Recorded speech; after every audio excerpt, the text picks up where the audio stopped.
Hey, Doug, Mike, Mr. Mike, how are you?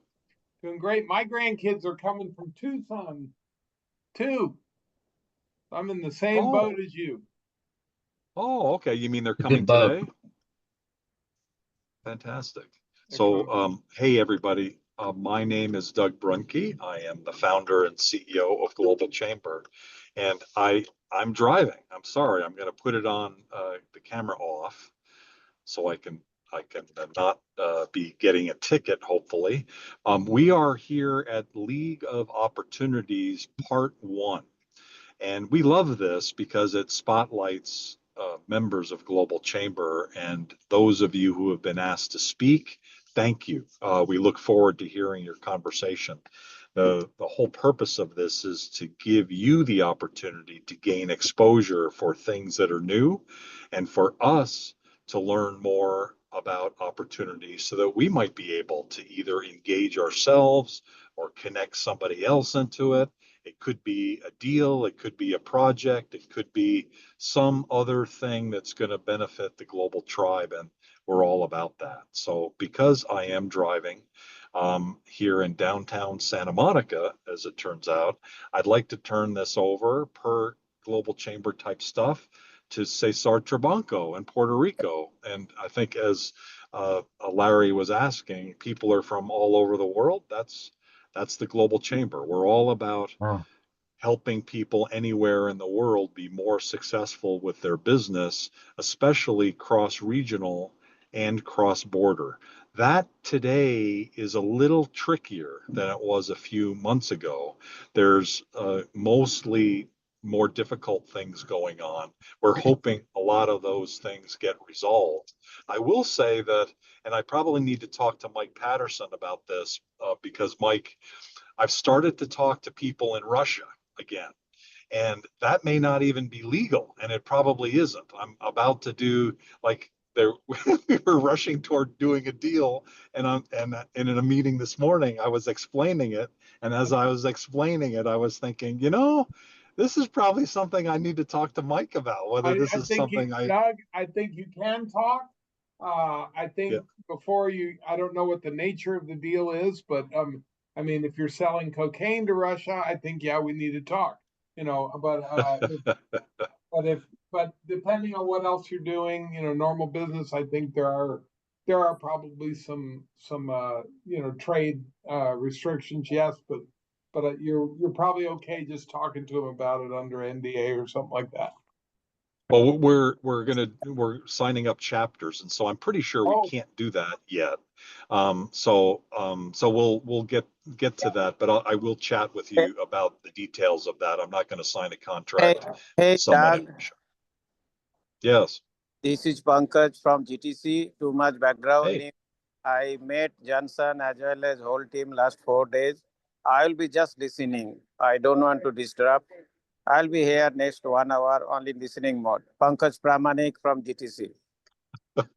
Oh, I thought you were going to tell us about Russia, but you were telling us about you. That's funny.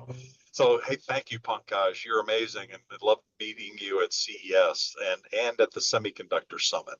And you probably met Mike Patterson, who's in the audience as well. So, thanks everybody for joining today.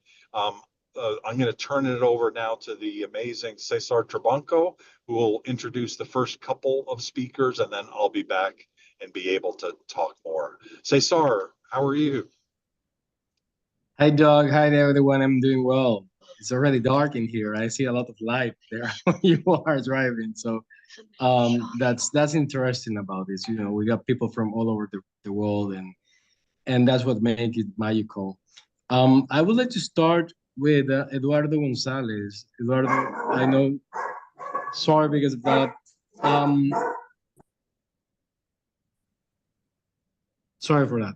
Eduardo, you and I were onboarding a member last week that's from Chihuahua Global, and we were saying like, oh, we were talking a lot about Chihuahua and the opportunities there with semiconductor, pharmaceuticals, and I said, yeah, you should definitely jump in and tell that to the group in the League of Opportunities. And Mario is not able to join us today, but you are in his representation. You have your own business, so you can talk a little bit more about that as well. But the floor is yours. Feel free to tell us about the news from Chihuahua and the opportunities there, and what would be their interest for all of us.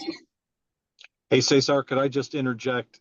Eduardo is also the advisory board chair for Global Chamber Phoenix. And so Mike feels really great about that. Mike Patterson here in the audience of Spencer Fane is the #1 international attorney for business, international business, and getting people set up in the US. And Eduardo is an amazing resource for manufacturing, both in Mexico and the US. A lot of that is a couple decades of work that he's done with ProMexico.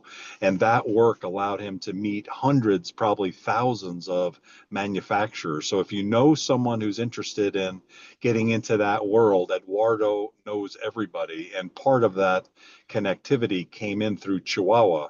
So he'll be talking a little bit more about Chihuahua today. We haven't done the final deal yet because I've been too slow, but we're also talking about, at least we have an agreement in general terms for Eduardo to become the executive director for Mexico overall. And that's because of his deep connectivity there. He's professional, he's knowledgeable, he knows everybody, and he's just a really nice guy. So Eduardo, thanks for all that you do with Global Chamber. Thank you, Doug. Thank you, Cesar, and also thank you, Mike. Thank you for everyone support and help. Yes, I'm in Phoenix. My background has been working with the Mexico Development Bank and then with ProMexico. So I've been doing export promotion and FDI for Mexico for many years, a little bit more than a couple of decades. But and today, like Cesar mentioned, I'm going to talk to you a little bit about Chihuahua. Well, let me just start doing a brief presentation. So I have a company called 250A Consulting. We are based in Phoenix. What we do is we help companies locate contract manufacturing options in Mexico. So basically, when companies are looking to nearshore their supply chain, we help them locate potential and viable suppliers in the Mexican side. So happy to help anyone that has those kinds of needs. And like Cesar mentioned, Chihuahua Global, which is an economic development office for the state of Chihuahua, couldn't be here. Mario Juarez wanted to do the presentation, but he asked me if I can step in and help him with this, which in fact, I helped them a lot in their efforts. So it's not a problem for me to do this. Chihuahua, well, is between Texas and New Mexico. South of Mexico is one of our largest Mexican state. And what Chihuahua Global does is help companies with their site selection, with their soft landing, expansions. They help them find suppliers. They help them grow their business in Mexico. And also, if they have a very complicated supply chain, they help them also to nearshore that supply chain within Mexico or North America. So basically, they're a facilitator of doing business in Mexico, and Chihuahua being located in south of Texas makes a lot of sense for companies to look at this region as a potential location for their manufacturing or distribution centers. Basically, like I said, they provide a lot of information, economic information, and statistic information. Depending on the industry the company is located, they can certainly recommend a location, be that near the border or near the automotive region in Mexico. So site selection is done by them, and this is, of course, free of charge. And the way that they do this, they arrange business agendas, they do introductions with potential service providers, lawyers, accountants, brokers, potential suppliers, basically facilitate any step of the of the goal of establishing a manufacturing operations in Mexico. Some of their members in Chihuahua, of course, they are banks, like I said, service providers, brokers, lawyers, accountants, insurance companies, logistics, real estate providers, chambers of commerce, organizations of particular industries like the aerospace cluster over there, the Maquiladora Association, and they, of course, work hand in hand with the state government. So the governor is on hand if they need any type of facilitation to get the business going in that region. Some of the industries that you're going to find there in the aerospace industry, you're going to find Bombardier, Safran, Honeywell, JKN, all the big aerospace players. And in the automotive industry, the same thing. Ford, Bosch, Japanese companies, and Korean companies, you're going to find them. And of course, electronic and medical devices. There are a lot of big players already doing business there. And what these companies are looking is for suppliers, because Mexico has done a great job bringing in large corporations, but sometimes they still rely on their supply chains from abroad. So any company that is looking to supply this type of industries, that can be a potential business opportunity for them. So keep in mind that Mexico, although it exports close to 90% of their exports, they import most of the raw materials and components for those exports. So keep in mind that that creates a great opportunity for companies that are looking to supply this type of industries. Now, Chihuahua is doing great efforts in attracting foreign direct investment. They're doing a lot of investment in energy, of course, infrastructure, and of course, they have a great link with universities to create that talent base that companies require. They have collaboration agreements with ASU, U of A here in Arizona, mainly oriented for the semiconductor industry.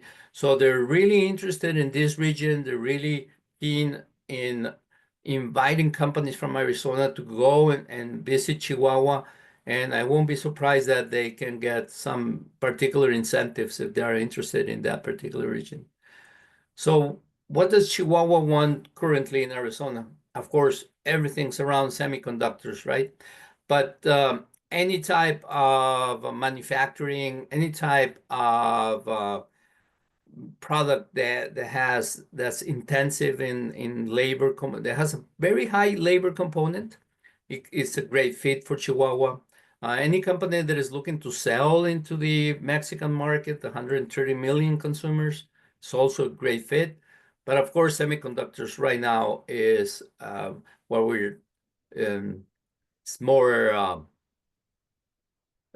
what we're always talking about here in Arizona, right? So for sure, Chihuahua will be very interested in offering some type of incentive for companies that are tier 2 or tier 3 or even tier 4 to that supply chain here in Arizona. They're very interested in talking with them. So this is Quick a short- question. Yes. I think we're right about the time. Yeah. So since we don't, maybe just one quick question for me and then maybe one from the audience. Why Chihuahua? Well, Why not Chihuahua- Sonora? Why not Mexico City? Right. So having been next door to Texas, it's a great advantage. You will find that Chihuahua has more than is the main exporter in the U.S., just to give you that fact. Also, they are the main importers of semiconductors in Mexico. So the business that it is done in Chihuahua, you cannot see it in any other region in Mexico. Now, Nogales is very famous, or Arizona, Sonora is very famous for the exchange of fresh produce, and other stuff for sure. But Chihuahua, it is, 5-6 times bigger than other regions in Mexico. And the same goes for Baja also. But Chihuahua offers a good market a very solid infrastructure for companies that are looking to do manufacturing and advanced manufacturing. And of course, being connected to Texas and from there to the East Coast offers a great opportunity for companies looking to manufacture in that region. Who should people contact for more information? Yeah, you can see him on the screen. That's my contact information. If somebody is interested in reaching out and want to know more, please do so. There's my email and phone number. Happy to provide information and talk a little bit more about the opportunity they're thinking of. Sounds good. That was right around 10 minutes, so I just wanted to make sure we kept moving. Yeah, I have the clock Is- in front of me. Very, very cool. Thank you. Say Doug. sorry, Doug, back can to I you. Oh, just Mike? say, many people don't know Eduardo, but he was the country of Mexico's deputy trade minister to Arizona. He is top guy in finding manufacturers all over Mexico. And but I mean, we're really lucky to have him in Arizona after the changing government there ended that program. He just launched into this 258, and he has really been creating opportunities. He's the guy for finding cross-border manufacturing. He can find anything, source it in Mexico. So we're lucky to have him. Thank you, Mike. And just a question: do you guys saw my screen, or did you guys did not see my screen at all? Yeah, See yeah, it. we can see it. Yeah, Yeah. yeah. Oh, okay. Wasn't sure. Okay. If you didn't get my contact information, let me know. Yeah. Thank you. And feel free to put it in the chat, Eduardo. You can. Yeah, will do. Thank you. Perfect. So thank you, Eduardo and Doug. I think we're moving now to Laurent Dorp. Laurent is in Hong Kong, so he's already living the Friday, and he has a special opportunity for Global Chamber members. He will first introduce a little bit about what he's doing and his company, and then we'll share the opportunity with us. So Laurent, bienvenue. Thank you for joining us today, and feel free. The floor is yours. Okay. Eduardo, you should stop your to share the screen. Yeah, super. Yeah. Thank you. Yes, Thank I'm you, trying to do that. I just did that for you, Eduardo. No worries. Thank you. It's okay. Hop, partager. Thank you, first of all, to give me the opportunity to speak about Phone Sniper this morning. And I'm based in Hong Kong. I'm a previous CEO of the Edmond Rothschild Group in Asia. I'm 20 years already, Shanghai and Hong Kong. And previously, for the American, I was the American Express Bank GM in Paris, based in Paris. I'm on the M&A activity for many years. And why I created Phone Sniper, because to be frank, I think you should as well face this problem everywhere in the world, is how to raise the money. And when you are on the M&A activity, the fundraising part is very important for startup, but as well for growth company and so on. Today, 50% of the fundraising, they are done by PE and VC fund. The PE and the VC fund, with this world, now they invest almost everywhere. The problem I faced many years ago was to find a comprehensive tool, easy tool to make the selection of some funds for each project. I was thinking that naively on Google, I can put some information and find the list of the fund. It doesn't exist, or at a big price, such as a PitchBook or ARX in Europe or P International. You have the Crunchbase as well, but the Crunchbase is not very accurate. To give you an example, I'm dead on the Crunchbase base. By the way, also I decided to create my own base, and later I create Phone Sniper to give access to more people to this base. To make, because we have a short time, I suggest to switch perhaps to a demo, which is certainly much more interesting than a big speak. Let me on the screen.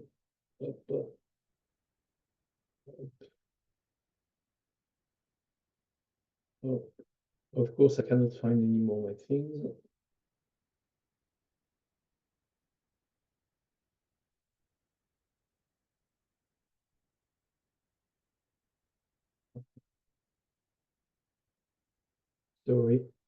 Sorry for it.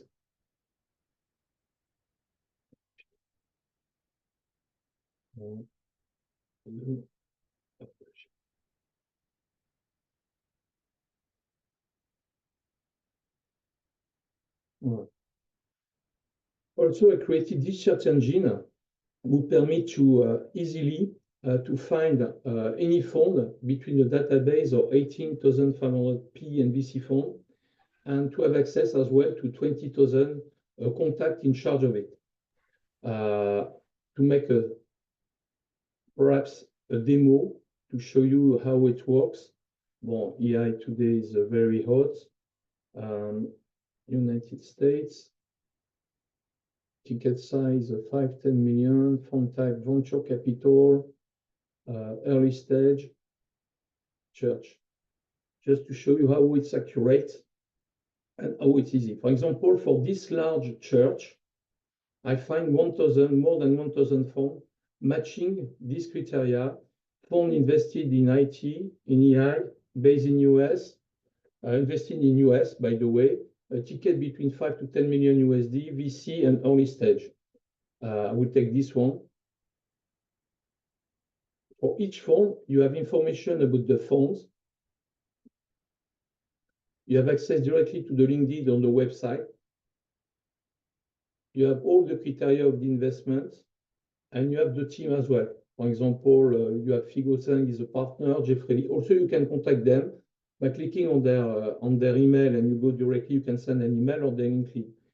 For example, this church is large. You can as well make more selective by selecting, for example, the fund location, United States. In this case, for this selection in US, we have 600, more than 600 funds matching this criteria. And this one I know. For example, 1833 Capital. You is an American fund. Voilà. Also, for each fund, every time you have the contact, you have their fund criteria, you have access to the linking on the website. So as you can see, it's easy to find the fund, and as well, you can create a list of the fund and go back to that. You give a name, okay, and you can create this list, and later on you can work on this list and call them and following. Especially for the financial advisor and the M&A professional is important. For example, you find again this list and you can work on it. And later on, for example, you contact this one is not interested, you can delete and so on. Also, as you can see, Fund Sniper is an easy tool to find the funds, to complete a full list between the fund worldwide, 18,500 funds. The base is regularly updated. And what is interesting as well on the Fund Sniper is not only the services, is the price. The price of access to the service today is only for worldwide for worldwide access for 1 year. We changed the price recently, and for the global members, the global chamber members, with this discount code, we decreased the price by $51 US. Also, today, the full access of the base is only $190 US per year. We have more than 7,500 funds in US. To give you an example, Crunchbase, to have the same type of access, to have access to all the contacts and so on, is $2,500 US per year. Us is only $190 US per year. Also, I think it's a quite interesting deal. And as you can see, how you can help us only by distributing this discount card to your network for the startup, for the M&A professional, or for company where they need to raise money. Today, we just, for the Global Chamber, recently just have a little post of Global Chamber. This is a full network. We just have a client in Berlin, Germany, who subscribe just to have access to the base. I contacted the person because he's a Global Chamber member just to know how wide he just only to complete a fundraising. The guy just is a growth company. He needs to raise money. And of course, everybody is very center of info memo, valuation memo, blah, blah, blah, to make a very nice presentation. The problem of the nice presentation, they forget who is your investor. And who is your investor is really the key. And FondSniper permit for each project almost to have between 300 to 600 funds to contact. Also is a big chance to achieve the fundraising. This is a small talk. Perhaps I will put the presentation on the chat. Thank you, Laurent. And I put in the chat. I put the link as well with the code. Is there any question from the audience? I have one, Laurent, is this your own money in the fund or your fund's own money, or is it just a search tool for 18,500 funds? Is it money that you can invest, that you actually control and can invest, or is it a contact tool to get to these other funds? No, it's not my personal money. We are only a search engine. We are the Google, to be simple. We are the Google of the fund, on the private equity and the VC fund. It's not easy to find the right fund to invest in your project, to find investor. Really, this is the key. A lot of startupper or company, they make this mistake. They make a very nice presentation, very nice video, very nice everything. At the end of the day, they will address this presentation to who? The first key is to find the right investor. And FondSniper, I create this database. The problem of the PE and the VC fund, this is a black box. You need to go fund by fund. Also, I built a big middle office in Bulgaria because you need to have a brain to analyze the funds. In Bulgaria, this is a labor cost cheap and very well educated people. And we did fund by fund. Also, every year, fund by fund, we go through them to have the investment criteria, where they invest, which ticket, minority, which type of investor, which contact, and so on, to put in the database. Also, the database is very accurate. It's permit for any startup, any company you want to invest, put the criteria, you press the button, you have the list. Hey, Laurent, can you download lists out of this too? That's actually timely for me because we're looking to kind of drill down further into the private equity partnership business. And I'm in the midst of putting together a whole go-to-market plan for that for us, and literally just sat through a demo with PitchBook yesterday. So is this something that we can download the lists from and use to market from there? Well, between PitchBook and our service is a bit different. PitchBook is deeper, much more deeper in terms of information, and Great. as well you as well download some information. But the price is very high too. Agreed. No, but I see you can save lists. Can you download those lists? Can I import those into HubSpot and use those to market from? No, this feature of downloading is not yet done for FondSniper due to the price. Because if I offer the download as well, for $199 per year, it should be also. But you can save 5 lists on the website. On your dashboard, you can save 5 lists and you can work on it. You can go down. It's safe, by the way. No, that's fine. I'll connect with you offline and we'll talk about some stuff. That's great. That's what I wanted to know. Thank you. Okay, you're welcome, Jeff. So, Laurent, this is Dwight. This platform, I have a mandate to raise funding on a project in Southeast Asia in the healthcare industry. This platform would allow me to filter on those parameters and be able to find a list, however long that list might be or short it might be, of potential parties that would take up an investment in that. I have a specific country, but I won't mention it here in that, but I do have an official mandate to do this. So I'm just looking at this possibility, this platform as something that might help me break the ice on a number of different parties that I could contact. Yeah, it's super easy to it's super easy to use and to make the selection. To be frank, if you want, for example, I can do it. Partager. We gotta move on, Laurent. Why don't, Okay. Okay, but if to be frank, in 6 click, you will find the list of the phone following your project. After you have to go through, but for each project, in my experience, because I build this service for my own needs as a M&A advisor, and I know for each project I find almost 600 phones, and if I concentrate the core target, I will find minimum for each project 200 phones to contact worldwide. 200 phones, to be frank, every time when I do fundraising, when I contact them, almost have between 5 to 10 phones that they react positively, and after I can go through. It's increased, Phone Sniper increased by 60% my success rate of the fundraising. fantastic. Amazing progress that you've made. Congratulations on that. Very valuable service.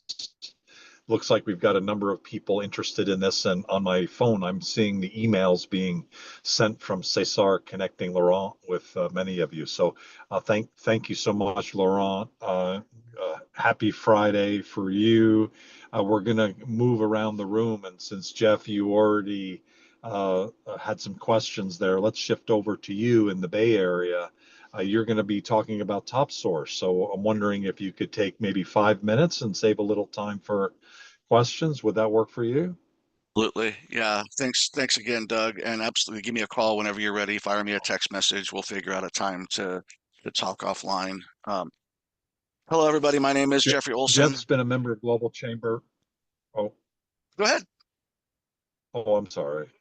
Oh, okay. I was thinking that maybe I was on mute, but I'm not. So I will mute myself here in a moment. But I wanted to mention that Jeff has been a longtime member with multiple companies, and he's on the Global Chamber San Francisco Advisory Board. This last bit, we've got a number of things that are coming up now, including the launch of Altos Bank and a variety of things that are aligned with what Jeff is doing. And so that's me needing to call him, and I'm looking forward to the conversation. But your work in the field of HR services and EOR and working in the M&A space is just amazing. And so we look forward to hearing more. Thanks, Doug. I appreciate the introduction greatly. I've spoken to a couple of people in the room here already, so we've gone through some of this, but what I'll do is I'll take a quick 5 minutes and just kind of walk through the TopSource model, and then I've got a couple of use cases that I plugged in here just to kind of exemplify what we do, and then yeah, happy to just kind of open up and have questions and talk through things, as needed. So let's see here, share, there, and there. Can everybody see my screen? We can. Yep. Okay, We perfect. So let me make it bigger though. Why isn't it doing that? Here we go. All right, That's so even better. right, so TopSource serves as a global expansion partner and support resource, excuse me, to client and to partners. We have a very diverse service offering. We intrinsically manage the entire entity and employee lifecycle of an expanding business, leveraging HR advisory, global employer of record, standing up entities, doing managed global payroll, and then also doing some back office accounting and legal compliance work as well. So what this does is allow a couple of eventualities to happen very seamlessly. The organic growth of a company can be done quite seamlessly, as well as consolidation of an enterprise model that has multiple disparate systems internally. Case in point, I'm working with one now. It's like a 60,000 employee commercial and government contractor. They're a behemoth, but they've got like 44 countries. And they've got like 25 or 26 different processes where they need like 4. So we're working to consolidate their payroll process. We're looking to consolidate some of their accounting and back office stuff to just basically simplify their administrative lift and, provide them a lot of visibility into their operations and back office. So a couple of quick explanations on what some of these are. Most of us are familiar with Global Employer of Record. This is where we act as the legal employer in jurisdictions where the client does not have a legal entity. This gets overused a lot lately. It's kind of a buzzword. It's really good for the first 1, 3, 5 people in a country to do market exploration or to hire opportunistically in a jurisdiction, things like that, and be able to do it compliantly where the employee is onboarded with the talent is onboarded as a locally compliant legal employee, as opposed to being paid as a contractor and, exposing the client to classification risk and all kinds of other reputational damage. After that, we set up entities and manage all the back office support for the client if they want us to. So we can stand up entities in the jurisdiction and then do the accounting, the legal compliance and governance, and all the tax compliance and back office stuff on behalf of the client in these jurisdictions, and then roll all that up through their ERP into their master books so that their global operations are pretty seamless. So you get compliance, they get, accounting, they get visibility, but they don't have to manage all of the gobbledygook in Brazil or France or Germany or areas, especially when there's a heavy compliance lift and there's a lot of in-country speciality that needs to be addressed. And then after that, once they come in-house, traditionally, once they get to a certain point, they start bringing things in-house. So then we end up keeping the managed global payroll for them as our long tail, as well as the HR advisory, where we stay there and we consult with them on what they can and can't do in Germany and France and in Brazil or Mexico or whatnot from an HR and compliance perspective. And then the last thing I wanted to talk about is the bottom part of this HR slide. The reverse of this for us is also operationalizing transactions. Currently working on one that's a 9-country transaction. 6 countries are an entity purchase, 3 countries are an asset purchase. We're going to start doing the kind of pre-transaction diligence with them from an HR perspective and go through their comp and ben analysis, review their employment agreements from an HR perspective, look at their CBAs, and whether they have work council or 2P problems or whatnot, and map out the transition for the acquisition from an HR perspective to make sure that it's operationalized properly, to minimize attrition, because you just spent $500 million for all these people. You don't want to bleed them when you're implementing the transaction. Then figuring out from that point is, okay, we have 3 countries that we have to stand up entities for. We have 6 countries that's an entity purchase. So it's just transition, and then managing the payroll and the back office for them. There's a lot of ways that we can add value, both either from an organic growth perspective or from a transaction perspective. And then the last thing is I included in here a couple of use cases. This one's very similar to what I just explained as far as the one I'm working on. And then the other one that I've come across many times over the years is in the process of diligence or in growth, or if you get like a new CFO. What happens is you find out that you have a bunch of misclassified contractors in a bunch of countries, and that will stall diligence for funding or for an acquisition or whatnot downrange. And it also can create just immediate material problems. So what we've done with these in this use case was take 35 contractors in 17 countries, leverage the EOR model for this, because you're not going to set up 7 entities to house 35 people.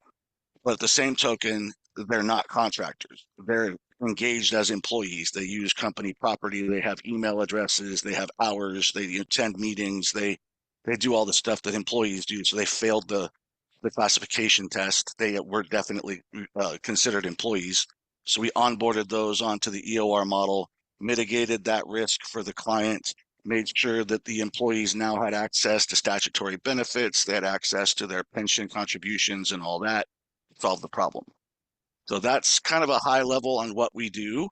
And then would love to talk through kind of use cases. What I'm seeing too is with the way the economic and political landscape is changing. I have some clients that are looking at, okay, manufacturing offshore in South America and then shipping directly to Europe or Africa from there, and kind of obviating some of the tariff restrictions and things like that that they may or may not be exposed to. So that's been one use case that I've been playing with. Questions, comments, feedback? What questions do people have? Just unmute yourself and go ahead, please. May I again, Mike? I actually have 6 times a year clients asking me, we're going to have someone in Singapore, Nicaragua, we're going to have someone in Belgium. And what are the different alternatives? I've handled the legal on that with, a contractor agreement, et cetera. And we're trying to make sure that they're not taxation in the US, but at least, a hold harmless and things like that. But then when we get down to the mechanics of it, I tell them there's either you use someone like Top Source, or you try to do this yourself and fly under, and you may end up with tax presents, et cetera, if you do it wrong. I don't like that. But if Cesar, if you could connect me and Jeff, I will probably be recommending him as an alternative each time that I'm get an inquiry on this. We would do legal, but we really need the mechanics behind us. That's perfect, Michael. I'd love to talk to you because that's exactly it. We operationalize what you recommend built. So it's a perfect partnership, is exactly what you're talking about. And the only other thing to highlight with the contractor versus employee risk scenario is, keep in mind, and we're all professionals, we should know this, but if you get with a contractor that's deemed an employee, it can be 3x back to inception of the contract. So if you have an independent contractor you've had on board for 3 years, paying them roughly 100 grand a year, 3x back to inception means that one person can cost you 900 grand in interest and fines and penalties, not to mention reputational risk in the country. You can get banned from the country if you're really naughty. Your directors could be arrested and jailed. I mean, there's a lot of risk in that environment that you have to address, like you said, Michael, and keep things kind of at arm's length. Make sure you have, the right things in place to keep that eventuality from happening. So not to sell fear, but that's kind of the teeth of the whole thing. So. Yeah. Great question, Mike. Thank you. Thanks, Mike. Any other? And there's the introduction to Mike and Jeff by email. Fantastic. Thanks, Cesar. Thank you. Thanks, everybody. Thank you, Jeff. Let's now go, if we could, to Jackie. And Jackie's going to be talking about, I don't know if you're going to be talking about the hackathon that's coming up or something else. Jackie, we've known Jackie for years, and she joined as a member fairly recently in the last 6 months. And when I sat down with her, I was kind of blown away in terms of the numbers of things that she does, the book authoring work and the blockchain work that she does and the legal activity that she does. She'd be like all over the place. And so she's got to be one of the smartest people that I know. Jackie, what are you going to be sharing today, and how can we help? Oh, well, I appreciate that. I thought that I would give an overview of really the origin story of the Blockchain Legal Institute and then some of the projects that are happening.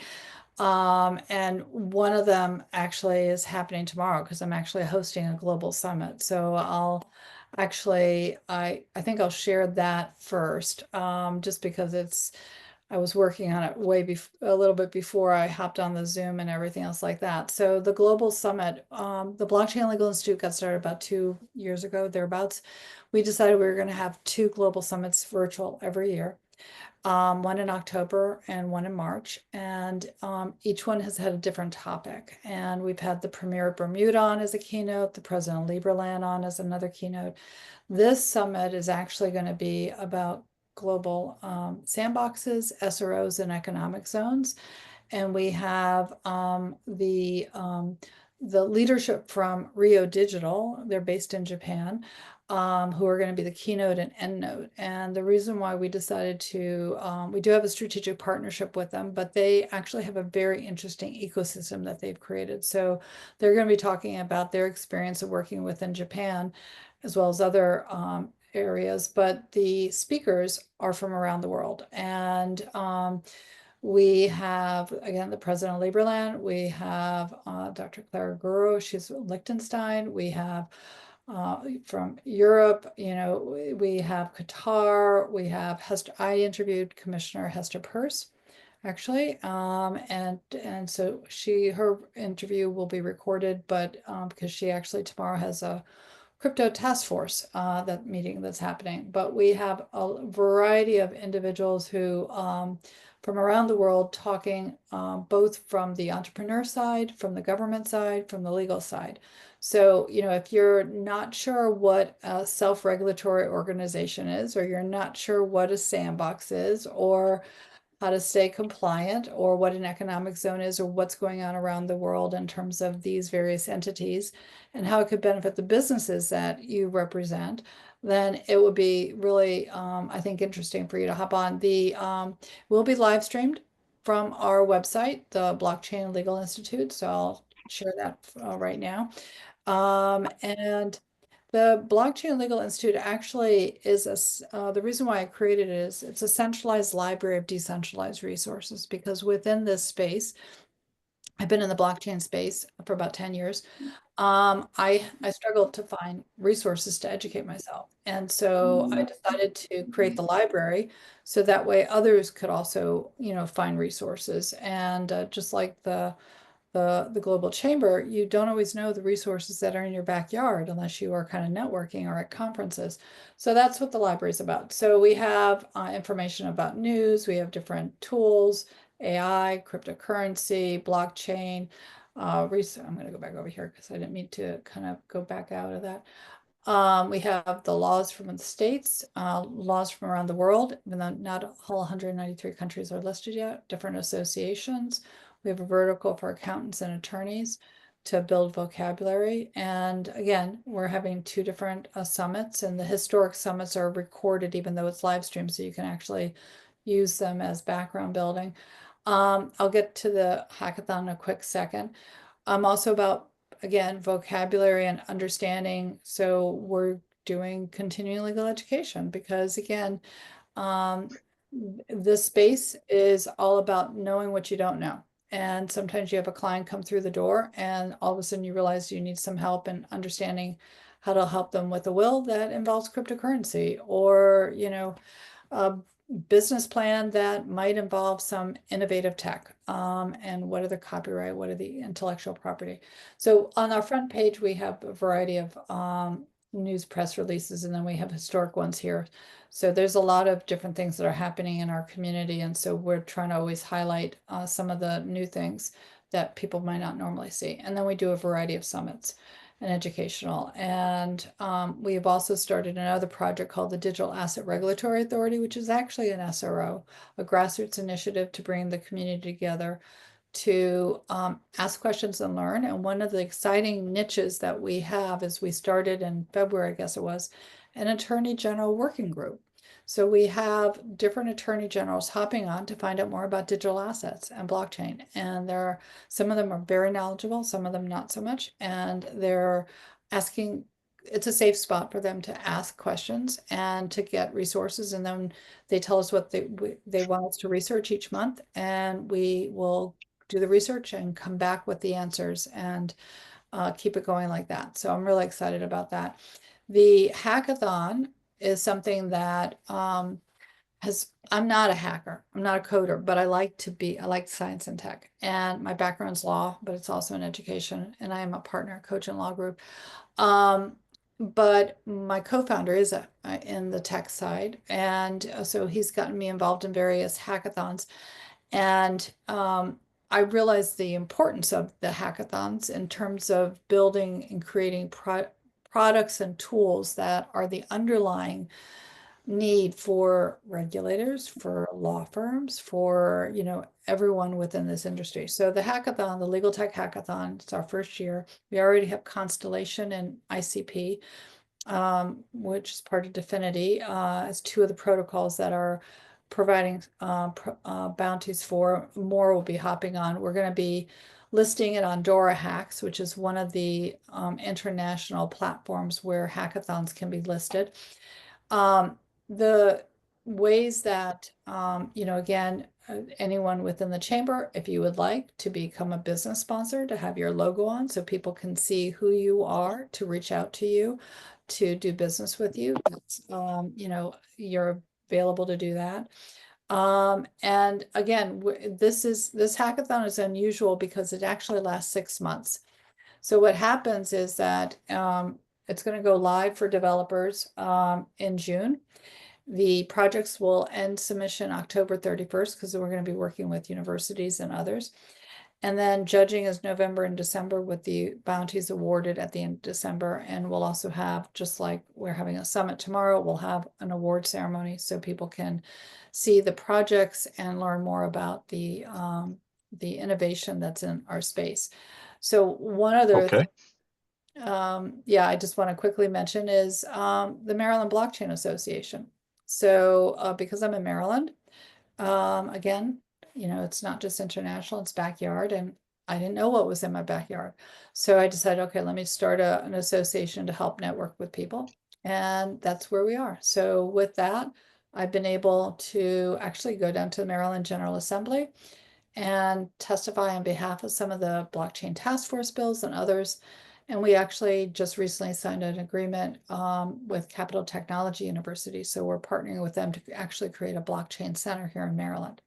So exciting areas to learn about, and happy to help anyone who has questions learn more about the industry. Any questions, please? Mike, this is right up your alley. Jackie, I'm a lawyer, and we have a cyber breach group. I don't know if you know Sean Tuma, but he's pretty well known, writes books in your area, etc. But if you would be willing to share your deck with me here, I think he and the cyber team in our firm would like to know you're there and may want to participate with you.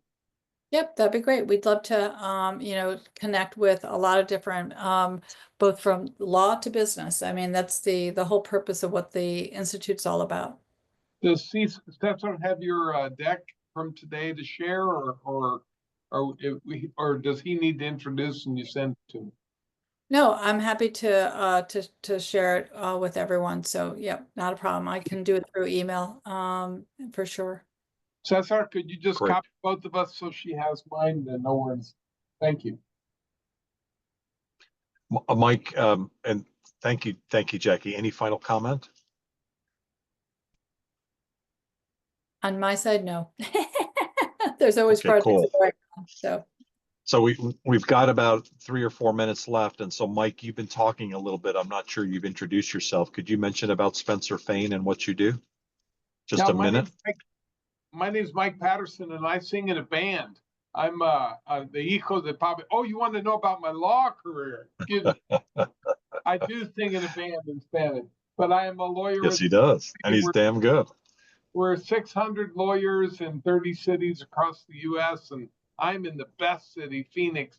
And but I'm kind of the international guy for the whole firm, and I lead our international team of about 10 lawyers that do different things, but litigation. But I do a lot of transactional, and I love the Global Chamber. I was with Doug on day one when we were one chamber, wanting to be 500, and now look at what you've made, Doug. Yeah, and we actually launched at City Hall in Phoenix with Mayor Greg Stanton. And I just found out today that then Mayor Stanton, now U.S. Representative Stanton, will be our speaker on April 24th. So he has committed to the Welcome to Phoenix event on the 24th. So we'll see Greg again. He's doing some really great work. Thank you, Mike. You're amazing. You really are. Thank you. You do a lot of work in Canada, and Wayne Baxter does a lot of work in Canada. I see him in the area. Wayne, I don't know whether you can say hi, but do you have a minute just to explain a little bit what you're doing? You too as well. I hear you're hanging out in Santa Monica.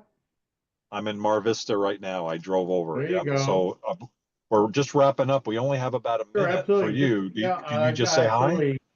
Absolutely. It's great to be here and enjoy the Global Chamber. And yeah, my practice area is really collaborating with expat Canadians that relocate to the U.S.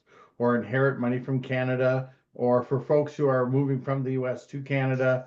Our firm is a fee-only fiduciary portfolio manager, and we're licensed to trade securities, stocks, bonds, ETFs in both the United States and Canada, and also in both currencies.